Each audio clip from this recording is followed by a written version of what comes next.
Alors, c'est quoi cette majorité départementale qu'on a évoquée à plusieurs reprises dans nos discours, dans nos réunions, dans nos meetings? Il s'agit d'un rassemblement de forces modérées réunies au sein de Force 64, rejoints par d'autres sensibilités autour de la présidence de Jean-Jacques Lasserre, qui sera à l'évidence reconduit dans quelques jours.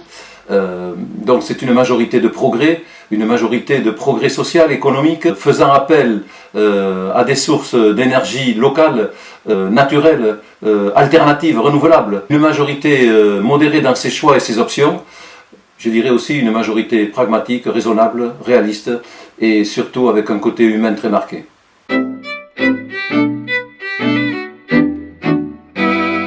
L'agriculture souffre. L'agriculture est en difficulté pour certains de ces secteurs. Nous nous engageons au sein du département sur un plan climat qui est une orientation obligatoire à l'échelon de nos territoires, de nos collectivités, de nos communautés de communes, du département, à l'échelon du pays et même de l'Europe. Les circuits courts sont encouragés, du producteur au consommateur, dans les délais et dans les distances les plus resserrées possibles. J'ajouterai que le bois, le soleil, l'eau sont des énergies locales renouvelables. Le chantier est ouvert par le département depuis déjà quelques mois. Nous allons nous y engager d'une façon très forte, mais également d'une façon réaliste et raisonnable.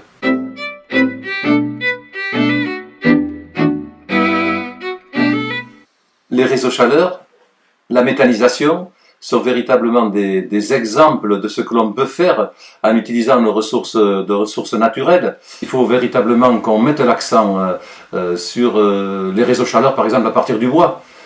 Quelque chose qui nous tient très très à cœur, parce que c'est faisable, c'est réalisable, à partir de ce bois qui est gaspillé souvent, qui est de ces forêts qui sont mal entretenues, de ces bordures de rivières il faut véritablement qu'on entretienne de façon extrêmement régulière. Bon voilà, c'est tout ça qui peut nous permettre de chauffer nos bâtiments publics, de chauffer avec des calories au moindre coût, de chauffer nos piscines, de chauffer nos collèges, nos écoles primaires. Ça existe, ça marche, il faut véritablement qu'on développe ces concepts.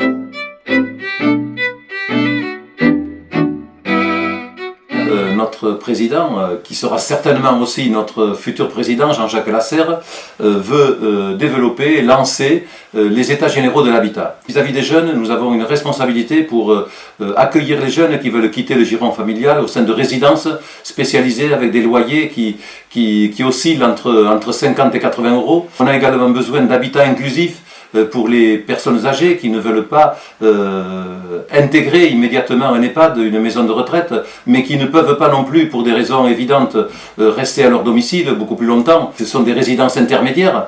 Et après, il y a également tout le logement social que l'on peut développer avec les offices départementaux, publics, privés, pour justement maintenir une vie sociale importante dans nos communes, notamment les communes rurales, et également pour maintenir nos écoles, nos associations, nos clubs sportifs, etc.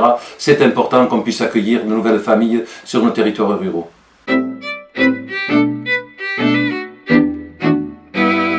La grande pauvreté gagne du terrain, y compris en rural, alors que jusqu'à présent c'était une particularité des milieux urbains. 13% de la population française vit en deçà du seuil de pauvreté. Ce pourcentage va augmenter très certainement à la sortie du Covid. Donc nous devons aider les organisations caritatives qui s'engagent à soutenir ces populations.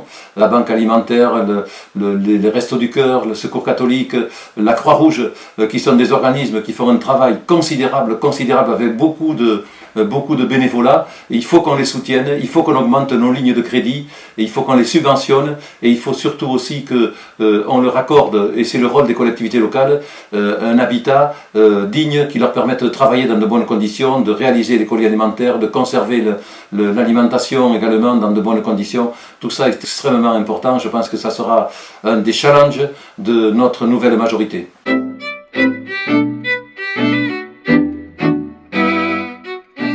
santé, nous l'avons découvert avec le Covid, est une préoccupation majeure des Français. C'est même au terme de 2 sondages organisés par le journal Sud-Ouest, la première préoccupation des Français. Nous devons mettre tout en œuvre pour assurer une couverture médicale forte de nos territoires ruraux notamment, qui sont peut-être plus vulnérables que d'autres. Nous avons construit 2 maisons médicales, une 3e est en construction.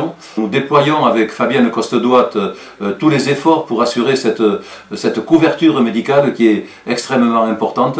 Notre territoire n'est pas un désert médical comme certains l'affirment, toutefois il nous faut anticiper et prévenir le départ de médecins plus âgés qui s'acheminent vers leur retraite.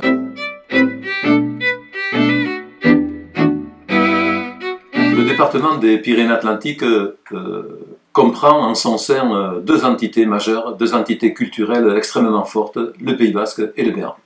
Alors, les approches sont différentes, les contenus sont différents, les concepts sont différents. Le pays de Béarn, qui est le plus important des 2 en population, représente une grande fierté. C'est une belle culture qu'il nous faut développer, qu'il nous faut cultiver. Un grand écrivain né à Aidy, dans le canton de Garlin, disait le Béarn pour racine, l'horizon pour destin. Le Béarn a une véritable culture, un patrimoine architectural extrêmement important. Je pourrais citer Caubin, la chapelle de Caubin, le château de Morlan, l'abbaye de Larreule, la bastide d'Arzac, les poteries de Garros. Ce qu'il faut, c'est conserver, si possible développer la langue. C'est extrêmement important d'avoir un nombre de locuteurs minimum qui sont aujourd'hui au nombre de 15% de la population, qui parlent non pas forcément couramment, mais qui comprennent parfaitement bien et qui peuvent s'exprimer, tenir une conversation. Donc, grâce aux calendrettes, grâce à l'école bilingue, grâce à l'enseignement renforcé au sein des écoles primaires et également dans une certaine mesure au sein des collèges, je pense qu'on peut maintenir le nombre de locuteurs, peut-être même un peu le développer, pour que notre langue ne sombre pas dans le néant et ne soit pas oubliée et perdue.